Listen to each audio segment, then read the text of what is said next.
Avez-vous déjà imaginé visiter une plage où les gens sont complètement habillés? Oui, vous avez bien entendu. Au lieu de bikinis et de shorts, beaucoup de gens se protègent avec des manches longues et des parasols. Cela semble étrange, n'est-ce pas? Mais c'est la réalité sur les plages de Busan, la deuxième plus grande ville de Corée du Sud. Et si vous pensez avoir tout vu, attendez de voir les rangées de pins remplacer les cocotiers traditionnels. Oui, des pins. Cela donne aux plages de Busan une atmosphère si unique que vous en resterez bouche bée. Et ce n'est pas tout. Busan est également connue comme la capitale des fruits de mer, où vous trouverez de tout, des huîtres fraîches aux crevettes qui semblent sauter de l'assiette. Si vous êtes aussi intrigué que moi par ces paysages uniques et l'expérience gastronomique de Busan, n'oubliez pas de vous abonner à la chaîne. Busan est située au sud-est de la Corée du Sud, tout près de la mer. Elle fait face au Japon, avec le détroit de Tsushima qui sépare les deux pays. Cela fait de Busan un lieu stratégique, tant sur le plan commercial que culturel,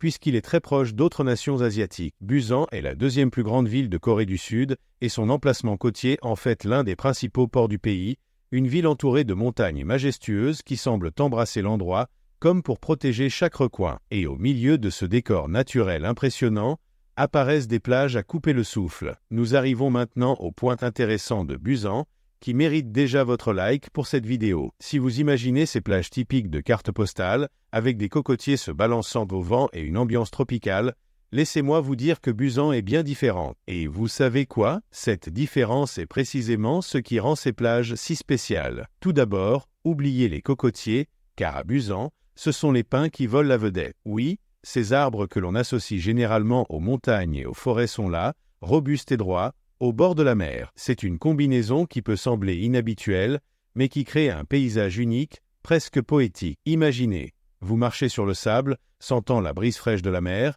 et au lieu de l'ombre des cocotiers, ce sont les pins qui vous accueillent avec leur ombre douce et le doux son des feuilles au vent. C'est une expérience différente, qui donne une touche très spéciale au paysage. Maintenant, réfléchissez ces arbres, en plus d'apporter un charme particulier, apportent une atmosphère plus sereine et même mystérieuse aux plages de Busan. C'est comme si la nature s'était rencontrée avec la mer d'une manière unique, créant un paysage que l'on ne voit nulle part ailleurs. Vous savez cette sensation d'être dans un endroit spécial, qui semble fait rien que pour vous. Eh bien, les plages de Busan dégagent cette énergie. Un autre point très intéressant à observer en Corée du Sud est la manière dont la culture influence même les habitudes les plus quotidiennes, comme aller à la plage. Et l'une des choses qui attire beaucoup l'attention, surtout pour les étrangers, est la manière dont les femmes coréennes se comportent par rapport à l'exposition au soleil. Alors que dans de nombreux endroits du monde, on voit les gens courir à la plage pour bronzer, en Corée du Sud, l'histoire est bien différente. Là-bas, l'idéal de beauté est à l'opposé.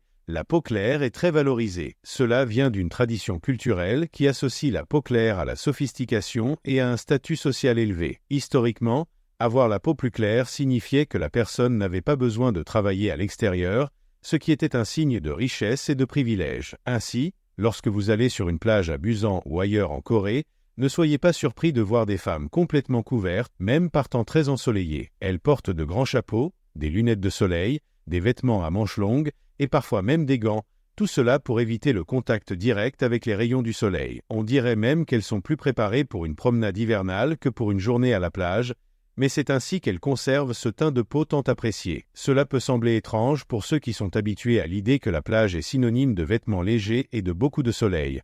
Mais en Corée, cette précaution fait partie du quotidien. Et ce n'est pas seulement une question d'esthétique, mais aussi de santé. La prise de conscience des dommages que le soleil peut causer à la peau est également un facteur important pour cette préférence à se couvrir. De plus, l'industrie de la beauté coréenne est gigantesque, avec une multitude de produits dédiés à l'éclaircissement et à la protection de la peau. Crème, écran solaire, lotion, tout est pensé pour garder la peau aussi claire et saine que possible. Ainsi, cette pratique de se couvrir à la plage n'est qu'une extension de ce soin quotidien. En fin de compte, c'est une démonstration de la façon dont les traditions et les standards de beauté varient d'une culture à l'autre. Et c'est ce qui rend le monde si intéressant, n'est-ce pas? Chaque endroit a ses particularités et, en découvrant ces détails, nous apprenons à respecter et à apprécier les différences. Alors, la prochaine fois que vous irez sur une plage en Corée, vous saurez que derrière chaque ombrelle et vêtements à manches longues, il y a une histoire culturelle riche et pleine de sens. Mais si vous envisagez de visiter l'une des plages de Busan,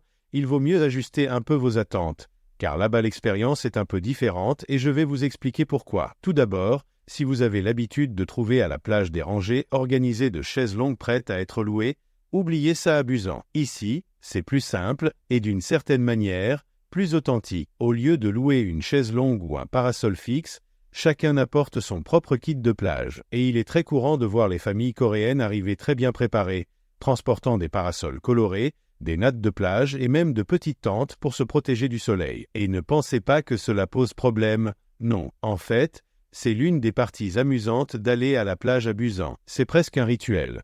Vous choisissez un bon endroit sur le sable, installez votre parasol ou choisissez l'un de ceux qui sont disponibles et créez votre petite oasis là-bas. La plage se remplit d'un mélange de couleurs vives avec tous ces parasols différents éparpillés, ce qui donne un charme tout particulier à l'environnement. Vous savez ce moment après avoir profité de la plage, quand vous êtes tout couvert de sable et que vous devez trouver un moyen de vous en débarrasser avant de remettre vos chaussures. Normalement, nous recherchons ces douches ou tuyaux pour se laver les pieds, n'est-ce pas? Mais à Busan, ils ont élevé cette expérience à un niveau supérieur qui est tout simplement génial. Au lieu d'offrir seulement ces stations d'eau pour se laver les pieds qui, avouons-le, nous laissent tout mouiller et peuvent accumuler de longues files, ils ont quelque chose que je n'avais jamais vu sur aucune autre plage. Des souffleurs d'air pour sécher et nettoyer les pieds. Oui, vous avez bien lu, des souffleurs d'air. C'est comme un énorme sèche-cheveux qui, au lieu de souffler de l'air chaud pour sécher les cheveux, souffle de l'air puissant pour enlever tout le sable de vos pieds et en prime, vous laisse tout sec et prêt à continuer la journée sans cette sensation désagréable de sable collé. Si vous aimez notre documentaire sur Busan en Corée du Sud, laissez un pouce bleu sur la vidéo. Ici au Brésil ou dans d'autres pays, nous sommes super habitués à acheter des fruits frais au marché ou à l'épicerie et ils font partie de notre quotidien de manière très accessible. Eh bien, en Corée du Sud, l'histoire est très différente. Là-bas, les fruits sont pratiquement un article de luxe. Oui, les fruits sont des choses chics pour diverses raisons, allant du climat à la logistique de production et de distribution, les fruits finissent par être beaucoup plus chers que ce que nous avons l'habitude de voir. Donc, quand vous voyez quelqu'un manger une pomme ou un morceau de pastèque, sachez que ce n'est pas juste une collation ordinaire.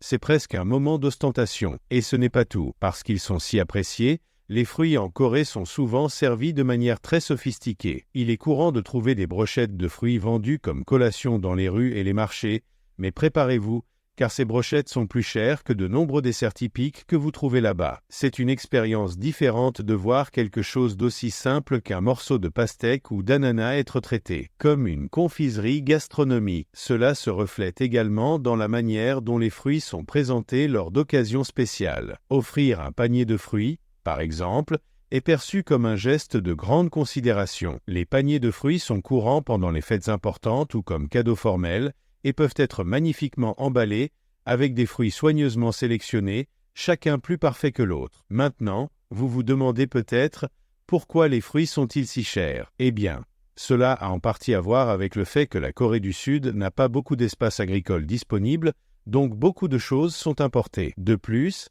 les fruits qui sont cultivés localement passent par un contrôle de qualité rigoureux, ce qui augmente le prix. Dans de nombreuses régions, les conditions climatiques ne sont pas idéales pour la production à grande échelle, donc ce qui arrive sur le marché est vraiment spécial. Busan est la véritable capitale des fruits de mer. Sérieusement, si vous aimez les coquillages, les poissons frais, les huîtres et les crevettes, cet endroit sera comme un paradis pour vous. Et je n'exagère pas, à chaque coin de rue, vous trouverez des vendeurs ambulants avec leurs étals remplis de délices de la mer qui semblent tout juste sortis de l'océan, et en fait, c'est souvent exactement ce qui s'est passé. Busan propose une offre d'hôtel en bord de mer qui vous laissera bouche bée. Sérieusement, c'est le genre d'endroit qui vous fait sentir comme si vous viviez l'une de ces scènes de film, avec des vues à couper le souffle et ce petit luxe qui transforme n'importe quel séjour en une expérience inoubliable. Bien sûr, tout ce merveilleux vient avec un prix. Ces hôtels avec vue sur la mer et toutes ces commodités luxueuses sont généralement plus chers. Busan est la deuxième plus grande ville de Corée du Sud,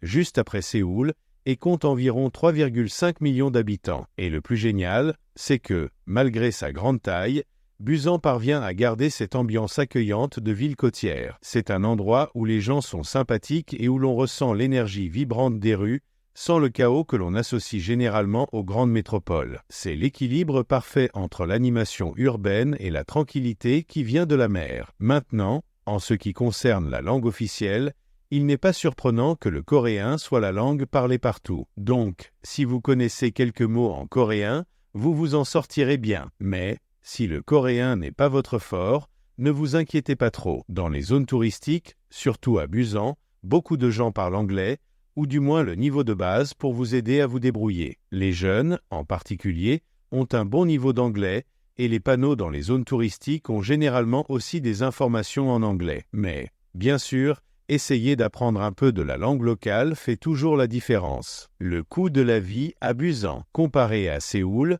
Busan est un peu plus accessible, ce qui est une excellente nouvelle si vous envisagez d'y passer un moment. Le loyer, par exemple, a tendance à être moins cher à Busan qu'à la capitale. Si vous prévoyez de séjourner dans un petit appartement au centre-ville, vous trouverez des prix plus abordables qu'à Séoul.